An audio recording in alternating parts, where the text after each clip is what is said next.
Minor Cooper Kidd es tal vez una de las figuras más controversiales de nuestra historia. Llegó a ser amo y señor de hombres y construyó un emporio financiero que abarcó toda Centroamérica. Hoy, en Punto y Coma, presentamos la obra Kidd en Centroamérica, Imperios y Empresarios en el siglo XIX, de Rodrigo Quesada Monge, a quien hemos invitado a platicar sobre esta obra, publicada por la editorial de la UNED. A la gente le incomoda hablar de imperialismo hoy. Es una categoría que a mucha gente la pone, le produce escalofríos. Muchos historiadores la evitan. En el pasado hablaban mucho de ella, pero ahora muchos historiadores la evitan. Porque tiene una tremenda carga política todavía, tiene una tremenda carga ideológica. Yo no evité esa carga, yo hablo claramente de imperialismo. ¿Por qué hablo claramente de imperialismo? Bueno, precisamente porque a través de la historia financiera, a través de la historia empresarial, recuperar precisamente lo que son las prácticas imperiales, las prácticas imperialistas en América Central y el Caribe.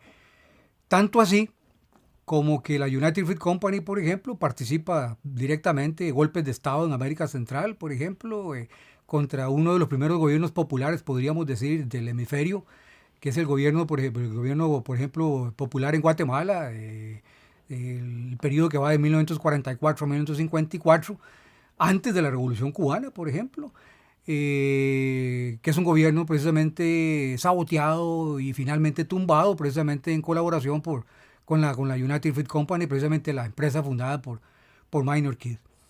Yo pongo en evidencia precisamente, yo trato a través de una rigurosa investigación documental, yo pongo en evidencia precisamente los pormenores, de tal manera que era necesario poner en evidencia el nivel tan penoso, como decía hace un rato, de entrega al que llegan los sectores sociales dirigentes de nuestros países con relación a los empresarios extranjeros. Eso no ha cambiado. Eso no ha cambiado. Las compañías que Kidd controló en Centroamérica y el Caribe, aparte de las ya tradicionales dedicadas al cultivo de banano y al tendido de rieles, no fueron dechados de coherencia capitalista, pero le permitieron abrir un surco hacia medios financieros que muy pocas personas conocían en estas áreas. Sus empresas pueden ser consideradas sin lugar a dudas más propias del siglo XIX que del XX. La United Fruit Company, por ejemplo, fundada en 1899 por Kidd y sus socios, era una entidad decimonónica, con todas las características impresas en ella por el imperialismo depredador de esos momentos, es decir, el imperialismo de sello inglés. Este libro me tomó muchos años de trabajo. Este libro, Kidd en Centroamérica, Imperios y Empresarios en el siglo XIX, es un libro que me tomó aproximadamente unos 20 a 22 años de trabajo. Se hizo con documentos fundamentalmente británicos, de los archivos de Potsdam en Alemania y de los archivos del Congreso de los Estados Unidos. Es un libro que está compuesto fundamentalmente de 6 estudios por separado. Cada uno cubre diferentes aspectos. Y se trata en alguna medida de recuperar el enorme protagonismo de una figura como Minor Kidd en la historia no solamente de Costa Rica, sino de América Central. Nace en 1848 y muere en 1929. Es un periodo bastante extenso de la historia económica y financiera de América Central. Se casó con gente muy bien ubicada de la élite política costarricense de la segunda parte del siglo XIX, y la figura de él es una figura central para entender la historia financiera de América Central. Sin él es prácticamente imposible entender la historia de los ferrocarriles, los primeros intentos bancarios en el país, todo lo que tiene que ver con mercados municipales. El hombre tuvo una participación financiera y económica realmente muy importante en la historia de América Central. Tuve la oportunidad de recibir en 2 o 3 ocasiones la gran oportunidad de recibir financiación extranjera, de tal forma que mucho de este material hubiera sido prácticamente imposible obtenerlos si no hubiera sido por el apoyo de esta gente que me permitió largas estadías, por ejemplo, bueno, en Inglaterra, fundamentalmente durante mis años de estudios de posgrado, y luego en Alemania, en Estados Unidos, precisamente financiado por ellos con esa clara intención. El trabajo es un trabajo detallado, que cubre diferentes aspectos, es un trabajo técnico, hay mucho material estadístico, mucho material gráfico, mucho mapa. Es un libro al que hay que leer con paciencia, pero eso no quiere decir que uno lo pueda leer el lector medianamente informado y que quiera tomar conciencia de realmente sobre la enorme importancia que tuvieron estos inversionistas extranjeros en América Central y Costa Rica durante la segunda parte del siglo XIX. Aquí en este libro, cuando se habla de imperios, se está pensando precisamente en la versión clásica del imperialismo. El texto tiene toda esa intención, es una contribución al esclarecimiento del imperialismo y de las prácticas imperialistas del sistema capitalista en América Central y el Caribe. Cerro Pelón, Lágrimas de Barro. Historias de adolescentes, héroes y heroínas de la vida cotidiana. María Pérez Iglesias propone una narrativa fuertemente unida al contexto centroamericano, donde la violencia social y los desastres naturales compiten con la fuerza de las emociones y de los sentimientos familiares y personales de sus protagonistas. El autor del libro es el escritor y catedrático Rodrigo Quesada Monge, quien fue profesor de la Universidad Nacional. Obtuvo el Premio Nacional de Historia de la Academia de Geografía e Historia de Costa Rica en 1998 y ha publicado una extensa obra historiográfica. Este trabajo se hizo profesionalmente, se hizo con una preocupación muy profesional, pero también se hizo con conciencia política y se hizo con conciencia social. Es un texto que no es inocente políticamente hablando. Es un texto que tiene una clara aspiración política. Se trata precisamente de revelar que Minor Cooper Kidd, por ejemplo, en el caso concreto de Costa Rica, durante la segunda parte del siglo XIX, fue prácticamente el dueño de este país. Por no decir de América Central. Minor Cooper Kidd llega a tener inversiones en Guatemala, en El Salvador, en Honduras, en Costa Rica, por supuesto, pero también en Ecuador, en Colombia, en Cuba. Es decir, es un hombre sumamente vinculado al Caribe y había que sacar a la luz realmente, como dice Thomas Schoonover, el gran historiador norteamericano, había que sacar a la luz esa forma de filibusterismo financiero. Había que ponerlo en evidencia. Sí, la forma en que, por ejemplo, Kidd obtiene contratos, la forma en que Kidd negocia las deudas de estos países, etcétera, con los inversionistas británicos, es realmente espeluznante. Es decir, el nivel de entreguismo que hay en los sectores sociales dominantes en estos países es realmente penoso, ¿verdad? Hay un entreguismo que uno se queda realmente patitieso de ver cómo venden los recursos naturales, cómo regalan casi los recursos naturales de estos países a los inversionistas extranjeros. Alguna gente dice, por ejemplo, para mí erróneamente, que el tipo de imperialismo que practica Minor Kidd y el tipo de imperialismo que practicaron los británicos durante la segunda parte del siglo XIX es radicalmente distinto. Yo no diría que es distinto, yo diría que uno es relevo del otro. Es decir, lo que hacen es realmente relevarse uno con respecto al otro en esta larga carrera por dominar el Caribe y por dominar al istmo centroamericano. A propósito del centenario del Canal de Panamá, estamos recordando el centenario del Canal de Panamá, la forma en que ese canal se construye es realmente impresionante. Es decir, Teddy Roosevelt, por ejemplo, monta toda una intriga política precisamente para llegar a tratar de desgajar Panamá de Colombia, y se ve involucrado en una intriga política realmente espeluznante para poder precisamente construir ese canal. Nada diferente de lo que pudiera eventualmente suceder con el canal que piensa construirse en Nicaragua. De tal forma que la idea de sacar a relucir a esta figura no es solamente fijarse únicamente en Kidd, sino es fijarse en aquellos que lo acompañaron, que fue mucha gente la que lo acompañó. financistas, empresarios, políticos, diplomáticos, hay un montón de gente que lo acompañó. Y no solamente gente del extranjero, no solamente ingleses, norteamericanos, franceses, sino que hubo mucha gente de América Central, hubo guatemaltecos, hubo salvadoreños, hubo hondureños, hubo costarricenses que estuvieron dispuestos a entregarle el país entregarle sus países a estos inversionistas. Hay que dejar claridad respecto al hecho de que mucha gente se pregunta qué hubiera pasado si Kidd no viene a realizar esto.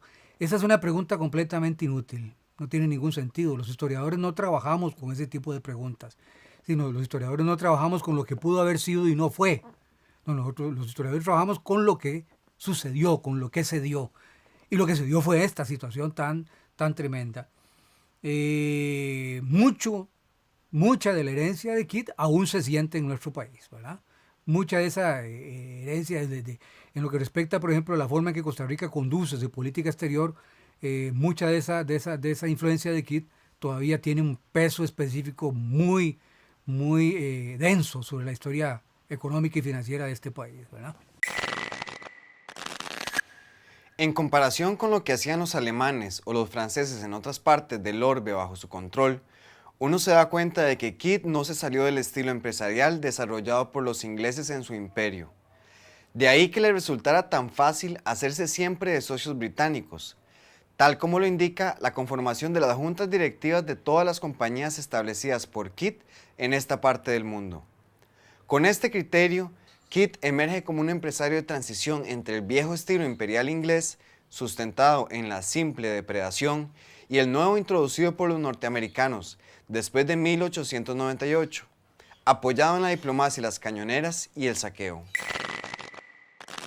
La animación de hoy en Punto y Coma fue extraída de la crónica La Trinchera y otros relatos, escrita por Manuel Argüello Mora, sobrino de Juan Rafael Mora Porras, que narra los hechos previos al fusilamiento de los dos héroes de la campaña de 1856, Juanito Mora y el general Cañas, en Punta Arenas.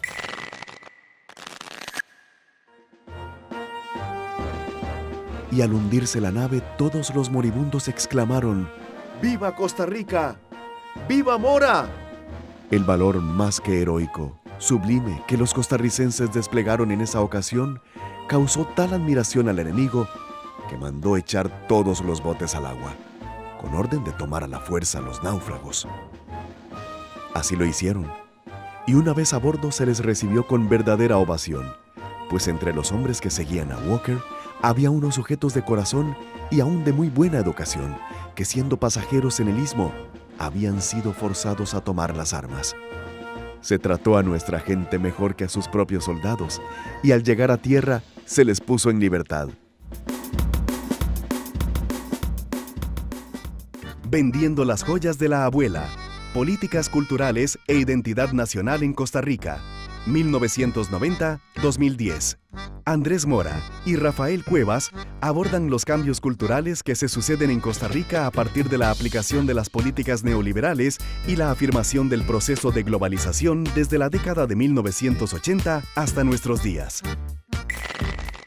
Un aporte invaluable de este libro, Kidd en Centroamérica, compuesto de 6 estudios realizados a lo largo de 2 décadas, son los documentos investigados en diferentes bibliotecas, archivos nacionales y extranjeros. Yo no calificaría mi libro como un estudio sobre filibusterismo. Es un estudio de historia financiera, es un estudio de historia empresarial, vuelvo a insistir, en el que se hacen algunas reflexiones de carácter político, de carácter social, algunas de las implicaciones que tuvo esa historia.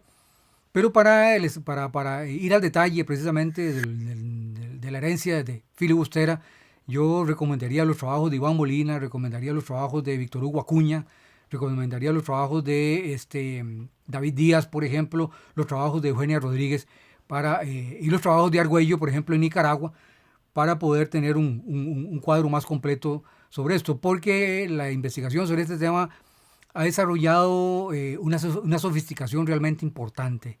Y ya no es un tema extraño, sino que ya es casi una especialidad en estos momentos. Mi trabajo en gran medida busca contribuir a ese a ese desarrollo tan importante de la historiografía nacional. Yo entiendo que es un libro voluminoso y que requiere un esfuerzo de concentración y de trabajo académico. Yo recomiendo leerlo con un buen mazo de fichas y de lapiceros para tomar notas, porque el personaje y los personajes políticos, empresariales, extranjeros y nacionales que lo acompañan a Minor Keith tienen una enorme vigencia. El lector va a encontrar en este libro casi a diario, el trabajo de hormiga que realizan estos personajes para obtener concesiones, por ejemplo, pero también el lector va a lograr detectar el día a día, por ejemplo, de las negociaciones sobre la deuda externa, por ejemplo, el día a día sobre cómo se nombran funcionarios en las juntas directivas de las compañías. Eso tiene una gran actualidad, tiene una gran vigencia, por ejemplo. Pero también el lector va a encontrar allí que Minor Keith, haciendo gala precisamente, o mejor dicho, confirmando la vieja tesis de que el sistema capitalista crea sus propios enemigos, Minor Keith también fue responsable de haber traído, por ejemplo, fuerza de trabajo extranjera muy importante. Mucha población africana, por ejemplo, trajo mucha población trabajadora de China, de Italia, por ejemplo. Las primeras huelgas importantes que le hicieron a Minor Keith y a la United Fruit Company se las hicieron trabajadores italianos. Y con Minor Keith llegaron, digamos, las primeras, con esos trabajadores italianos, españoles, asiáticos, africanos, llegaron algunas de las primeras manifestaciones importantes del socialismo a Costa Rica. Las luchas, por ejemplo, que emprendieron estos trabajadores contra estas empresas son típicas luchas decimonónicas, por jornadas laborales de 8 horas, por condiciones de trabajo un poco más higiénicas, en modificaciones, por ejemplo, sobre el régimen de trabajo que era de carácter militar, por ejemplo. El trabajo era regimentado con criterios militares. Bueno, mucho de eso se nota, se logra detectar en ese libro. Por eso yo recomiendo la lectura del texto, porque va a permitirle al lector tener un cuadro de la segunda parte del siglo XIX realmente muy detallado sobre los conflictos sociales, sobre los conflictos empresariales. Minor Keith, por ejemplo, la United Fruit Company entra en conflictos que anuncian muchas de las luchas que vendrán en la primera parte del siglo XX, por ejemplo. Como ya hemos indicado, la depredación y el despilfarro fue el eje de las acciones ejecutadas por este tipo de hombre de negocios. El investigador, en pos de los grandes aprendizajes en el mundo de la banca, de las inversiones o de los mercados bursátiles, en lo referente a los centroamericanos y los caribeños, puede terminar con una gran frustración, pues ningún historiador de las empresas debería buscar parangones entre lo que sucedía, por ejemplo, en México y Brasil, y lo que acontecía en el patio trasero de los Estados Unidos. Minor Keith es un empresario extranjero. Es un empresario extranjero que viene con un poco de dinero al país. Viene con un poco de dinero a Centroamérica. Ha logrado aglutinar a algunos accionistas extranjeros detrás de él. Y funda, por ejemplo, allá en 1899 a la United Fruit Company. La fundan él y 2 más. Pero detrás de ellos hay una gran cantidad de pequeños accionistas y medianos accionistas de Nueva York, por ejemplo, de Londres, de París, fundamentalmente norteamericanos, por supuesto. Pero no perdamos de vista que en esta época Minor Keith se enfrenta con gobiernos que apenas están, o con estados nacionales que apenas están en formación. Las estructuras institucionales de estos países son estructuras institucionales muy frágiles, muy vulnerables todavía. Costa Rica en realidad funda, por ejemplo, uno de sus bancos más importantes, se funda en 1863, que es el fenecido Banco Anglo, que se lo robaron, el Banco Anglo, todo el mundo sabe eso. Pero también, por ejemplo, funda uno de los grandes bancos de este país, que es el Banco el Banco de la Unión allá por 1871, que va a llegar a convertirse también posteriormente en el Banco de Costa Rica. No perdamos de vista que Minor Keith está en negociaciones con una figura como don Tomás Guardia. Don Tomás Guardia es uno de los dictadores importantes de este país, junto con don Braulio Carrillo, junto con otras figuras que habría que rescatar como grandes dictadores de Costa Rica, con constituciones hechas precisamente para que le sirvieran a ellos. Bueno, don Minor Cooper Keith negocia con un hombre como don Tomás Guardia, que está obsesionado con una idea. Él cree que la única forma de darle a Costa Rica una relación más o menos sostenida con la economía mundial es a través de los ferrocarriles. Está obsesionado con la idea del ferrocarril, está obsesionado con la idea del progreso, don Tomás Guardia. De tal manera que entre 1870, don Tomás Guardia, y 1882 aproximadamente, mucha de la legislación financiera de Costa Rica se diseña en gran parte con la intención precisamente de recibir a inversionistas, a empresarios de este tipo. Las negociaciones que emprende don Minor Cooper Keith, por ejemplo, para renegociar la deuda externa de Costa Rica con los ingleses, es realmente una renegociación realmente aterradora, que recuerda mucho de lo que hoy se hace en Costa Rica. De tal manera que leer este texto es algo así como abrir la caja de Pandora, abrir la caja de los títeres y darse cuenta de que muchos de los mostrillos que definieron precisamente la política exterior de este país en aquel entonces, muchos de esos mostrillos, de esos fantasmas aterradores, todavía andan por allí asustándonos, ¿verdad? De tal manera que la idea del texto fue precisamente esa, recuperar, digamos, las intenciones originales del viejo liberalismo costarricense, fortalecidas un siglo y medio después, por ejemplo, por lo que podría ser llamado hoy el neoliberalismo, que tanto daño le ha hecho a Costa Rica, digamos, en los últimos 30 años, ¿verdad?